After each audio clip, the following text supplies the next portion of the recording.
C'est le partage qui rend la patente belle. Moi, je fais juste respirer dans les conflits. Finalement, c'est à travers nos zones d'ombre qu'on découvre notre lumière. Et en fait, votre travail, c'est de créer de la paix à l'intérieur de vous. Ça prend juste une chandelle pour éclairer la pièce. L'autre personne devant moi va peut-être me dire « Ah, fait que je suis pas seule. » Si on est deux, c'est beau. Le chemin, c'est toujours vers soi.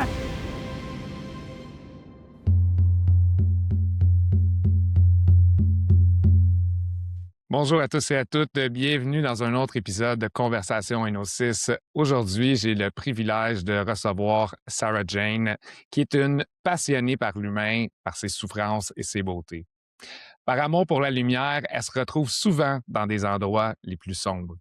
Dans sa carrière professionnelle, elle a choisi d'aller où peu de gens osent aller, au cœur des conflits humains. Médiatrice, formatrice et conférencière depuis plus de 15 ans, elle accompagne des équipes et des organisations à traverser leurs zones de turbulence pour retrouver une vraie cohésion. Sa formation en psychosociologie de la communication lui donne une lecture fine des situations. Elle est en mesure de voir ce que les autres ne voient pas encore. Ce qui ressort de son travail, c'est cette combinaison rare de rigueur et de chaleur humaine. Sarah Jane, merci d'être là aujourd'hui. Merci d'avoir accepté mon invitation. C'est un Comment plaisir. vas-tu? Ça va bien. Je me sens de bonne humeur. Super. Écoute, j'ai eu l'occasion d'être en communication avec toi par mon bon ami Benoît et on a plusieurs personnes en commun. Puis je lisais en fait ta biographie, puis je lisais ce qui te passionne, ce que tu m'avais envoyé comme texte. Puis je trouvais qu'on avait énormément de similitudes dans ce qui nous drivait, ce qui nous amenait à vouloir contribuer dans le monde. Puis je suis curieux de savoir, ça a commencé comment pour toi, ce désir de vouloir, en fait, régler des conflits ou amener les gens à mieux communiquer ensemble, à avoir une meilleure harmonie, une meilleure cohésion? Hey, c'est tellement intéressant comme question parce que je pense que si tu me l'aurais posé il y a 5 ans, j'aurais dit quelque chose. 5 ans avant, j'aurais dit autre chose. Tu sais, fait que tu sais, en tout cas, moi, dans mon cas, mes motivations, elles se transforment, en fait, beaucoup. Mais pour la petite histoire, je me sens assez bénie. Moi, j'ai grandi dans un milieu familial où il y avait beaucoup d'amour, beaucoup d'harmonie. Hum. Je me souviens de ma mère, on était 4 enfants, en fait, puis une phrase qui me revient souvent, c'est: «Pas de chicane dans ma cabane», tu sais? Puis ça marchait, grosso modo, tu sais? Puis j'ai eu une enfance, j'ai envie de dire baignée de lumière, puis, de beaucoup d'amour, puis de liens familiaux, très riches, très sécurisants, en fait. Puis c'est comme si mon entrée dans l'adolescence puis la vie adulte, j'ai rencontré une autre couche, en fait, du réel, là, puis j'ai pris Hum. la mesure, je dirais, de mon privilège d'avoir été, tricotée dans beaucoup d'amour dans les liens. Puis ça m'a d'abord et avant tout donné envie de tout réparer. Tu sais, c'était ça mon premier élan, de me dire: «Moi, je vais le faire, là, tu sais, je vais créer de l'harmonie». Pour rencontrer finalement que ça partait de soi, en fait. Puis rapidement à Hum. l'université, là, après quelques tests, là, j'ai fini par découvrir que j'étais passionnée vraiment par, d'abord et avant tout, la libération intérieure, en fait. Puis d'ailleurs, c'est une de mes enseignantes à l'université qui nous enseignait un cours sur les conflits, puis qu'au final, pendant, je sais pas moi, 15 semaines, elle nous a parlé du soi, en fait, qui se développe, puis qui se Hum. transcende et qui, à mesure de la transformation personnelle, change son rapport aux autres, puis que c'est un peu ça la dissolution des conflits. Fait que là, j'étais investie là d'une mission pour me rendre compte éventuellement, puis là, je fais ça vite là, mais je me suis formée en médiation à la maîtrise ensuite, puis réalisé avec un grand choc, puis beaucoup de souffrance qu'en fait, j'avais choisi de cultiver la paix, puis pour cette raison-là, je me retrouvais constamment dans les conflits. Ça a été une pas pire douche, je te dirais, tu sais, un reality check, là, de faire c'est vraiment ça que j'ai choisi, moi, en fait. Je vais être toujours dans l'endroit qui, moi, me rend le plus inconfortable. C'est ça mon travail. Puis là a commencé, j'ai envie de dire, une autre quête, beaucoup plus, beaucoup plus complexe sur qu'est-ce que c'était vraiment mon travail d'humaine, en fait, sur cette terre-là. Puis, c'est pas fini. Fait que, tu sais, qu'est-ce qui m'a amené vers ça? J'ai envie de dire que je suis obligée de renouveler mes vœux à chaque année ou à chaque journée, puis de me redemander encore, mais est-ce que ça me porte encore? Puis je suis dans un moment de ma vie où, si j'écoute ma joie et mon bonheur, j'aurais pas nécessairement envie de continuer à être dans les conflits, mais je suis aussi dans un moment où je me dis: mais il faut que je me méfie de mon confort». Fait que j'ai choisi de rester, puis de me dire: «Tant que je serai pas complètement amoureuse des conflits, c'est que j'aurais pas en moi-même réglé le conflit, d'être en conflit avec le conflit». Fait que Mhm. la motivation, elle a bougé, beaucoup au fil des années. Ça résume vraiment ce que tu m'as partagé, en fait, dans ton texte d'introduction par amour pour la lumière que Mmh. tu te retrouves dans les endroits d'ombre. Puis un de mes mentors disait, If you want to master the light, you're gonna have to master the darkness. OK. Ouais, Ça, c'est les deux pôles. Donc, c'est la même c'est affaire, en fait. e- exactement. C'est ça. C'est la même chose. Ouais, puis à un moment donné dans ma carrière, j'ai rencontré que j'étais très fatiguée parce que j'arrivais dans une énergie de combat puis de rejet, en fait, des conflits qui m'étaient présentés. Fait que, tu sais, j'ai passé Hmm. à Ouais. la sauveuse, de vouloir maîtriser les bons outils, d'être une bonne professionnelle, d'être compétente. Pour me rendre compte et puis tu sais, je rejette rien de la compétence, tu sais, j'enseigne moi-même à l'université, puis je pense que c'est cool, là, d'avoir des outils de communication. C'est juste qu'à un moment donné, je me suis rendu compte que mes outils de communication, je les utilisais comme des outils de guerre, en fait, contre le conflit. Puis donc, que quand j'arrivais dans un milieu, puis je veux pas tout démoniser, là, je pense que j'ai fait du bien aussi, mais que j'étais juste un personnage de plus prêt à rentrer dans cette histoire-là, qui avait quelque chose à cesser, à combattre, à faire disparaître, tu sais, ou un feu à éteindre. Puis de plus en plus, en fait, j'accepte d'être cette personne qui dérange en disant, «Il y a pas de problème ici, c'est magnifique ce qui se passe», tu sais, c'est un feu, assoyons-nous, puis regardons-le ensemble, tu sais, mais il y a quelque chose qui détonne un peu dans la commande qui m'est faite, tu sais, d'aider à éteindre les feux, puis moi, je suis Mhm. comme: «C'est la fête, il y a un feu!» Fait que j'utilise plus mes outils de la même façon, tu sais, je les ai utilisés pour éteindre les feux des conflits. Je me suis brûlée à faire ça, en fait, puis à Ouais. pas réussir, parce que le Mhm. conflit, il y en aura toujours, tu sais. En tout cas, C'est ça, c'est une ça. grande conversation, là, mais Ouais. et là, je suis dans un moment où je me dis: «Et si je faisais juste rester là?» dans une énergie de non-rejet de ça. Déjà ça, ça pourrait déjà faire une différence dans l'écosystème énergétique autour des situations que je rencontre. C'est intéressant. J'écoute le début de ton parcours qui était un petit peu plus justement directement dans la médiation Mmh, universitaire. Puis, tu sais, moi, mon début de parcours, ça a été ben, dans la grosse souffrance par rapport à moi-même, mais après ça, ça s'est traduit en ben, je sors de ma souffrance, mais je sors de ma souffrance en aidant les autres. Tu sais. Puis j'ai été dans l'accompagnement en entraînement, mais rapidement en thérapie manuelle. Tu sais. Puis les gens viennent te voir, puis ils pensent qu'ils sont brisés. Tu sais. C'est comme, hey, répare-moi. Tu sais, c'est comme, something wrong with me. Ben, répare-moi. Puis au début, je croyais à ça, tu sais. Je croyais que, tu sais, dans le fond, j'étais un mécanicien de l'humain. Puis moi, je répare ça. Puis, tu sais, jusqu'à temps que, justement, ça évolue, tu sais, dans ma carrière, puis que je vois des cas de plus en plus complexes avec des gens qui arrivent avec des douleurs chroniques, avec des conditions chroniques. Euh, Puis là, j'ai appris que, finalement, tout ce qui est chronique, c'est parce que il y a des choses qui sont en place depuis X nombre de temps qui maintient ce conflit intérieur à l'intérieur de nos différents systèmes qu'on pourrait dire qui était comme un conflit dans une équipe.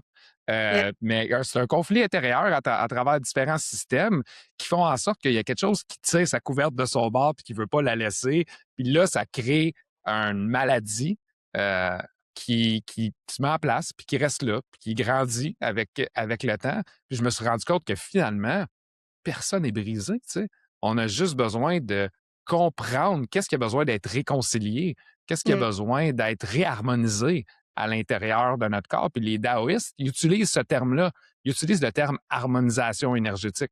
J'ai étudié en Qigong médical, c'est un terme qui est utilisé, reharmonizing energy.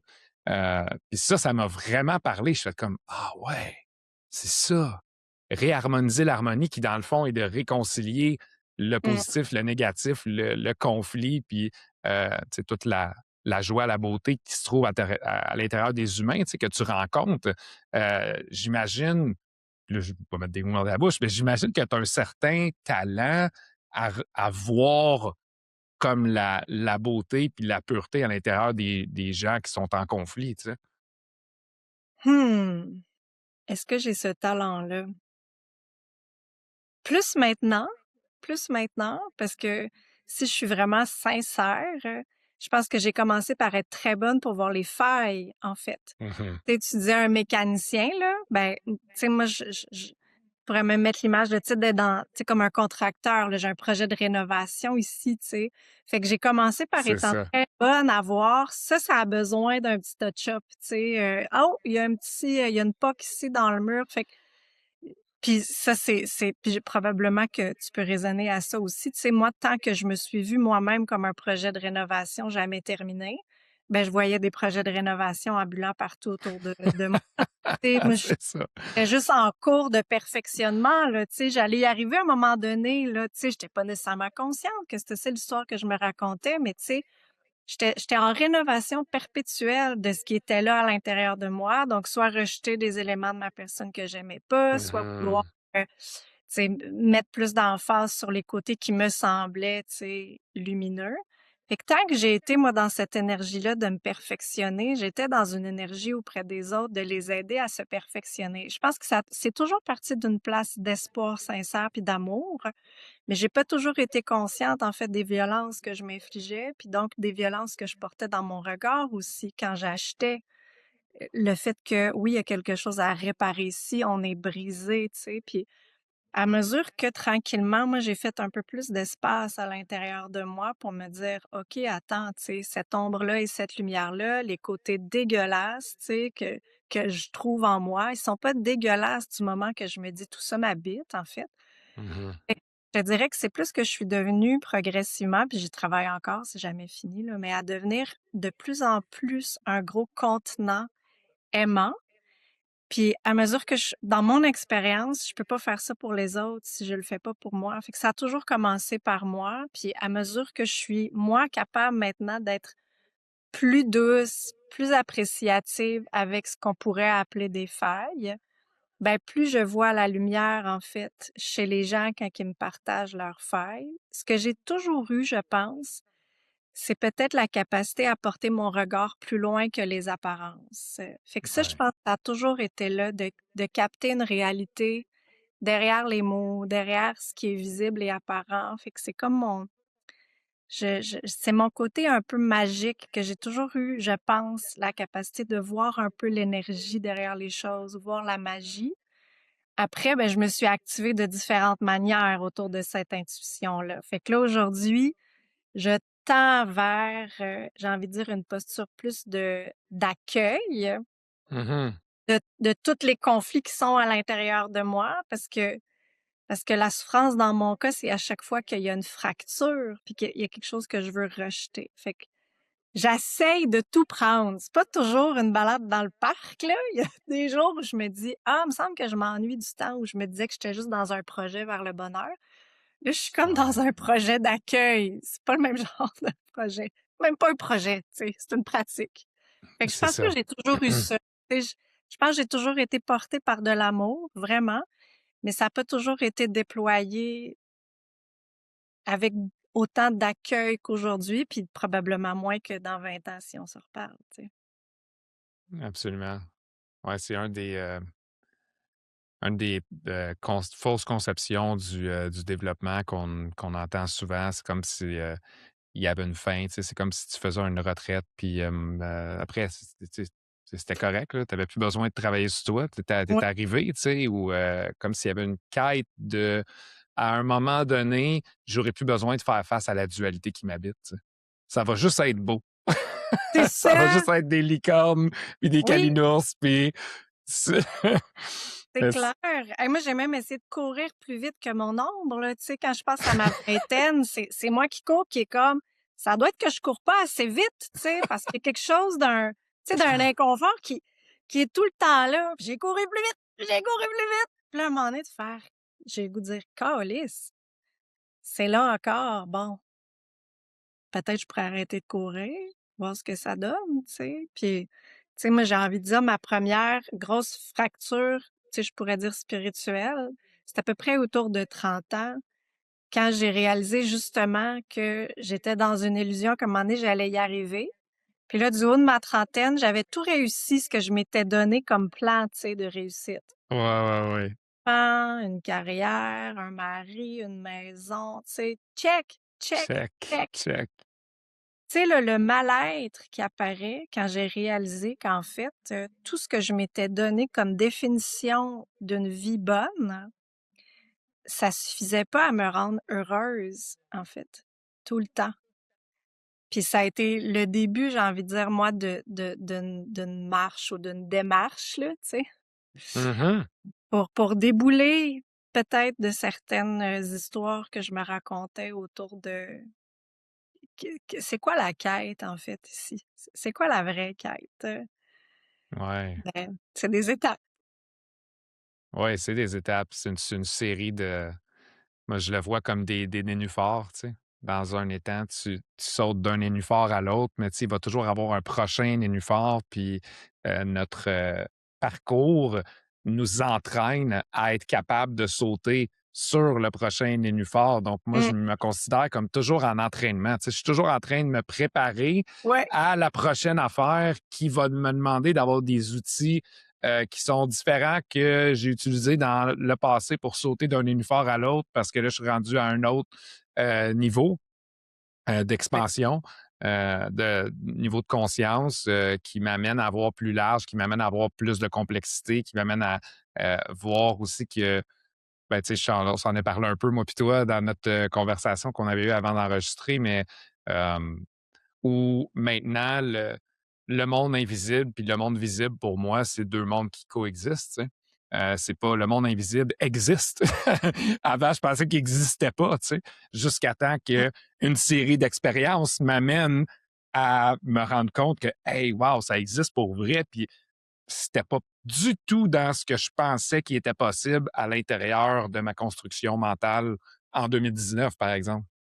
Et là, je me rends compte que ça, c'est possible. Fait que là, ça brise complètement la conception de la réalité pour ouvrir sur quelque chose un autre monde. Là, finalement, c'est un autre monde que j'ai le privilège de pouvoir explorer puis d'être curieux. J'ai tout le temps cette curiosité qui m'a habité de mon enfant intérieur qui, je me rappelle quand j'étais petit, l'endroit où j'étais le mieux, c'était dans le bois, où ce que je pouvais comme toucher à toutes les affaires, puis ah, tel insecte-là lève une roche, ah oui, il y a des larves, il y a des vers, c'est bien cool ça, puis je me promenais, puis on dirait que c'était cet environnement-là qui faisait le plus rayonner mon essence, puis aujourd'hui, ben, je me suis acheté une maison dans le bois pour en revenir pour en revenir à mon essence, puis vraiment pouvoir y reconnecter de façon très brute.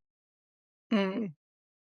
Ouais, vraiment, puis tu sais, il y a plein de choses qui me viennent en t'entendant, tu sais, parce que tu as dit, tu sais: «Je saute d'un nénuphar à l'autre». Moi, la première pensée que j'ai eue, c'est: «Donc il sait qu'il est une grenouille». C'est cool, c'est déjà ça de réglé. Puis quand tu parlais de l'invisible, mais là, je voyais la grenouille plonger dans l'eau. En fait, tu sais, elle pensait que la réalité, c'était juste sur l'extérieur, là, dans l'air. Puis là, tout à coup, plouche, tu sais, plongeons dans un autre genre de profondeur, tu sais. Puis même par rapport à, tu sais, si je fais un lien avec les conflits, moi, j'ai réalisé ça dernièrement, qu'en fait, je pourrais pas faire l'économie de me mouiller. Tu sais, un peu comme la grenouille qui plonge puis qui est dans l'eau, parce que Mhm. oui, c'est vrai Ouais. qu'il y a des nénuphars, puis on saute, puis pour moi, des fois, il y a une sensation d'avancement un peu.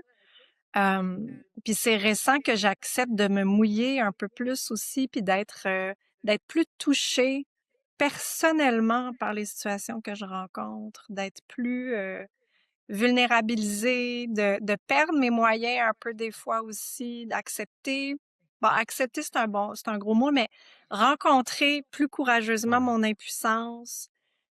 Pour moi, tout ça, c'est se mouiller, là. C'est dire: «Ah oui, mon parcours, il m'amènera pas à être de plus en plus apte. En fait, il va m'amener à être de plus en plus humble ou, tu sais, Mhm. curieuse». Prends ton mot, tu sais, retrouver la curiosité de l'enfant en soi. Tu sais, l'enfant, là, dans la forêt, qu'il sait qu'il sait rien, en fait. Tu sais, tout est à découvrir. Moi, Ouais. je reviens dans cet endroit-là où je suis comme: «Ah OK, c'est ça, je sais rien», tu sais? Ben, je m'approche un peu plus de savoir quelque chose, je pense, quand je me dis ça, que Mhm. quand j'ai l'impression que ça y est, je suis devenue une adulte, tu sais? En tout cas, ça me fait sourire ton idée d'enfant, tu sais, mais à chaque fois, moi, je me sens rendue à quelque part, probablement que ça vite, vite, ça va me générer de la souffrance, tu sais? Parce que c'est l'éternel retour à l'innocence, moi, qui me libère, pas le sentiment d'être arrivé quelque part. Je prends un moment pour te dire merci si tu fais déjà partie de ceux et celles qui sont abonnés à notre chaîne YouTube ou Spotify et qui écoutent nos conversations. Si tu n'es pas encore abonné, prends 2 secondes pour le faire maintenant et partager l'épisode si ça résonne pour toi. C'est une façon simple de soutenir notre mission d'inspirer le plus de gens possible à se reconnecter à leur essence et leur humanité. Aussi, j'en profite pour te parler de notre programme et communauté. Inno6 est une communauté de pratique d'intégration pour te permettre de te reconnecter à ton essence unique, briser la solitude et connecter avec des gens qui sont également sur ce chemin. C'est un espace sécuritaire pour réconcilier tes conflits intérieurs, clarifier tes choix et ancrer dans ton quotidien des pratiques qui te permettront d'incarner qui tu es réellement. Si nos vidéos te parlent, je t'invite à aller visiter notre nouveau site web au www.eno6.one et voir si ça pourrait être un bon fit pour toi. De retour à l'épisode. Et ça, je pense que c'est quelque chose qui est très peu enseigné. En fait, c'est comme une qualité innée qu'on a en nous puis qui nous porte durant tout notre parcours à relever nos multiples défis puis à se rencontrer aussi, tu sais, être curieux de c'est quoi à l'intérieur de moi qui est en conflit, c'est quoi à l'intérieur de moi que j'ai besoin de porter attention, de reconnaître, d'aimer. Euh, si tu as de la curiosité, c'est déjà un peu plus facile de faire ça que si tu n'as pas de curiosité du tout. Déjà là, ouf, ça va être difficile parce que c'est comme si on on n'a pas cette énergie qui nous porte à vouloir faire cette exploration. Puis moi, je me décris souvent comme un excavateur intérieur, tu sais. Comme moi, je fais de l'excavation à l'intérieur de moi pour aller littéralement découvrir c'est quoi tous ces cadeaux que je porte, mais qui sont souvent cachés par une couche, tu sais. Ici, où ce que j'habite, il y a des cristaux partout, mais ils sont cachés par une couche des fois de lichen, par une couche Mmh. noire, brune. Fait que tu vois pas que c'est un cristal, tu sais. Tu penses que c'est une grosse roche grise, mais quand tu commences à gratter la roche, tu te rends compte que, wow, c'est un gros cristal, cette affaire-là. C'est un peu la même chose. Puis moi, j'ai commencé ce travail-là de vraiment plonger de façon chirurgicale avec le HFS en 2020, en début 2021.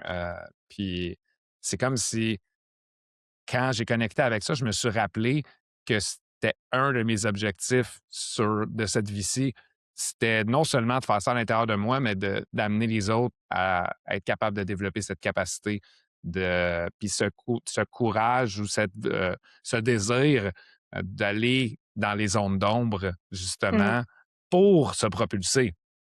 Pas pour le fun d'être dans la boîte, mais justement pour se propulser en sachant que finalement, c'est à travers nos zones d'ombre qu'on découvre notre lumière.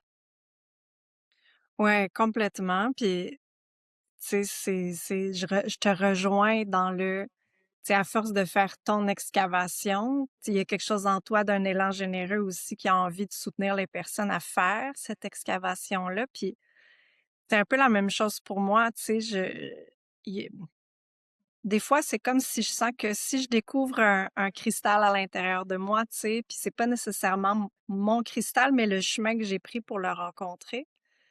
Puis qu'il y a comme un aha moment là, tu sais, un genre de je sais pas moi, d'émerveillement sur ah, je viens de découvrir une vérité. Euh, il y a quelque chose en moi qui veut pas les tenir serrés à l'intérieur de moi comme un précieux là. C'est comme si pour moi, dans mon expérience, retenir des choses, ça devient comme une expérience de lourdeur, comme si je Mhm. portais des choses. Puis dès que je sens que je peux être dans un partage avec quelqu'un, peu importe qui, hein, tu sais, ça n'a pas besoin d'être dans un contexte formel, là. On dirait que c'est au service de ma propre légèreté aussi, puis faire de l'espace pour du neuf, tu sais. Fait que c'est comme un élan généreux, mais d'abord et avant tout, c'est une générosité que je m'offre à moi parce qu'il y a quelque chose que les beautés que je découvre, c'est comme trop pour que je les garde pour moi. Il y a quelque chose qui veut se partager, en fait. Ouais. Puis je pense que ce qui s'est modifié, moi, progressivement au fil des années, c'est que il y a plus grand-chose que je trouve pas beau à partager. Tu sais, avant, j'aurais mis, ah, ça, c'est un cristal, puis ça, c'est de la boîte. Fait que je vais partager le cristal, puis la boîte, je vais la garder pour moi. Tu sais, je vais la filtrer, Ouais. tu sais, je vais comme transformer le truc, puis quand ça va être propre, beau, puis brillant, là, je pourrais le partager, tu sais, à une autre âme devant moi. Puis maintenant, c'est comme si je, je m'approche d'une espèce de sensation que c'est le partage qui rend la patente belle, tu sais. Fait que peut-être c'est de la boîte dans mon imaginaire, mais je vais la partager, puis l'autre personne devant moi va peut-être me dire ah, fait que je suis pas seule parce que moi aussi je lis cette boîte-là. Fait que si on est deux, c'est beau, tu sais. On est deux dans la boîte. Fait que il y a quelque chose pour moi de qui s'est déplacé. C'est comme pour moi la beauté, c'est de moins en moins le cristal où ah, je découvre que j'ai ça. C'est comme quand je le partage puis que ça devient comme un espèce de, tu sais, c'est pas pour rien que je suis fascinée par la communication aussi. Tu sais, du moment que ça se communique, euh, c'est presque l'électricité en fait. Tu sais, ça devient notre Wi-Fi. C'est l'énergie qui nous porte en fait. Puis, tu sais, je te dirais que dans mes dernières réflexions, je réalise combien à chaque fois, puis je suis pas la première à dire ça là, je suis pas en train d'inventer quelque chose, là, mais à chaque fois que je m'imagine que moi, je suis comme un petit contenant fermé, séparé des autres, c'est sûr que c'est un lieu de souffrance pour moi, cette Mhm. réflexion-là, de me dire, tu sais, je suis séparée de toi, je suis quelqu'un, t'es un autre quelqu'un, tu sais.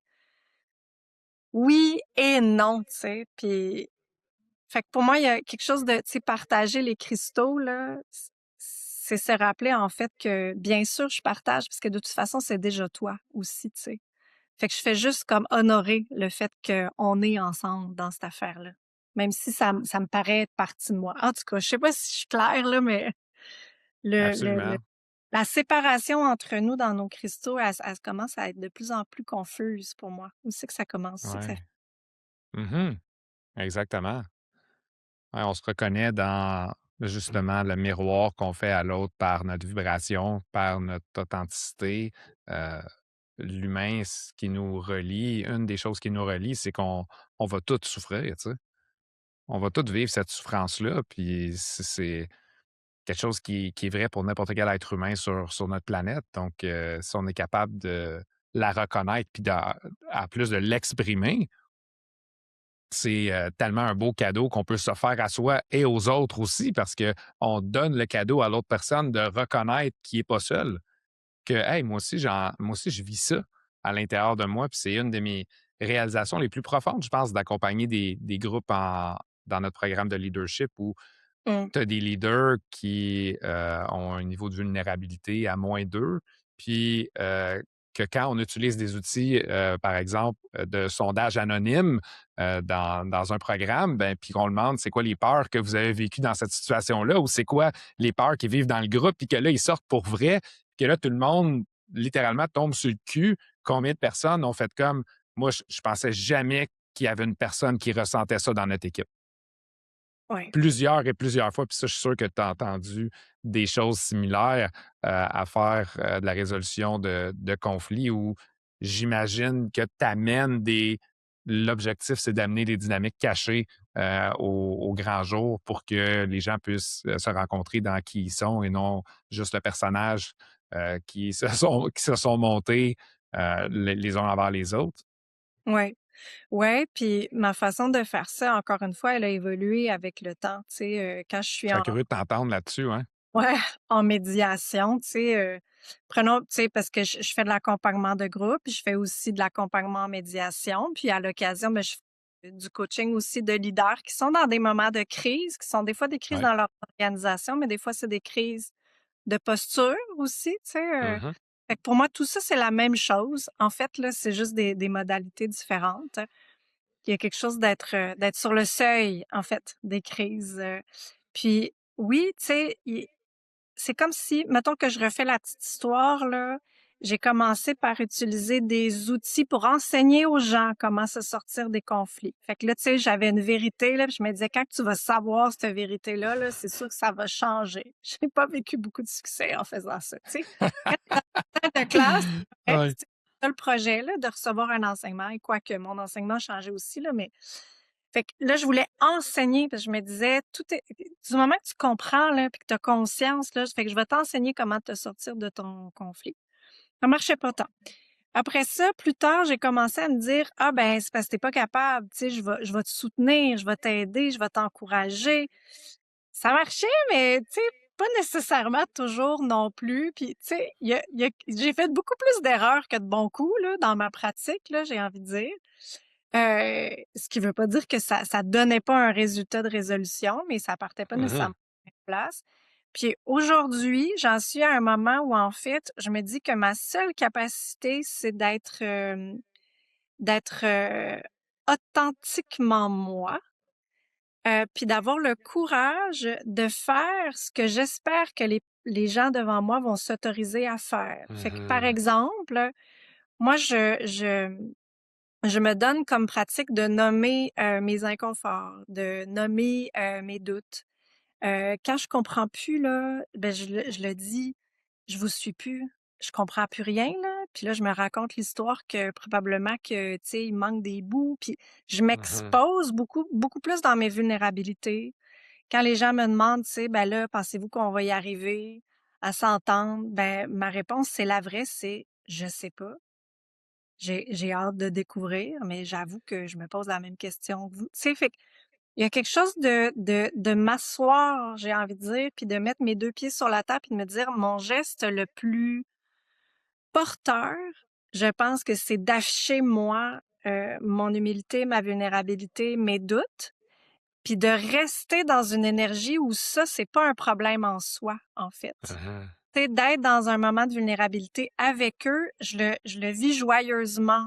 Je me contracte pas là-dedans. J'essaie pas de m'excuser, j'essaie pas de me rattraper. Mhm. Puis ce que je découvre, c'est que quand j'arrive avec cette espèce d'énergie-là, tu sais, revenons à l'enfant, là, mais quand j'amène mon enfant, là, qui est un peu perdu, qui va rencontrer des gens, qui sait pas si on va y arriver, et c'est un gros problème, effectivement.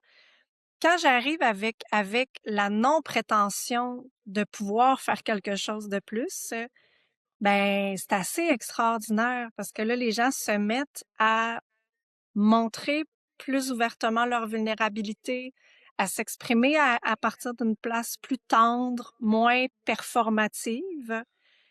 Puis j'ai envie de te dire que 95% de la job est faite à ce moment-là parce que dès qu'on tombe le masque Mhm. de ce qu'on veut projeter à l'autre, puis qu'on est dans quelque chose de plus vrai, mais de souvent plus vulnérable, plus sensible, plus, tu sais, c'est ça, il y a quelque chose de plus tendre, en fait.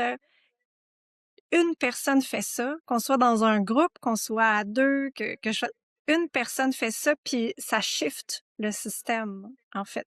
Un peu comme tes participants, tu sais, que dès qu'ils apprennent qu'il y a quelqu'un qui vit ça, hop, là, tout mon chaîne de référence change. Fait que, tu sais, j'ai envie de dire, des fois, là, je me dis, mon Dieu, les gens, ils m'engagent. S'ils savaient qu'ils m'engagent juste pour que je respire calmement dans ma vulnérabilité à côté 100%. des gens, Ah mais ouais. peut-être qu'ils m'engageraient quand même. Mais en tout cas, j'ai plus la Mhm. prétention de penser que c'est ma maîtrise, mes techniques, ou que les gens sont pas capables. En fait, tu sais, je l'ai la conviction profonde que les gens sont capables. Et je suis assez lucide sur le peu de pouvoir que j'ai sur les autres. Par contre, je sais que j'ai un pouvoir sur moi, dans ma manière d'être à leur côté. Puis force est de constater que j'ai constaté plus de dénouement facile et rapide depuis que je suis dans mon impuissance que quand j'étais dans l'histoire de la toute-puissance, qu'il me fallait juste une autre technique, tu sais. Puis qu'est-ce que ça t'a, c'était quoi le bout qui a fait le déclic justement de te rendre compte que c'est ça la vraie puissance? Merci pour ton écoute de cette première partie. Cette conversation avec Sarah-Jeanne nous a amenés à plusieurs moments à des endroits auxquels je ne m'attendais pas. Dans la deuxième partie, elle nous partage le moment exact où tout a basculé pour elle et qui a redéfini sa façon d'accompagner les conflits. Si tu as aimé cette première partie, je te garantis que tu vas aimer la suite aussi. Elle sortira dimanche prochain ou si tu regardes en différé, tu peux la retrouver dans la playlist du podcast et dans la description de cet épisode.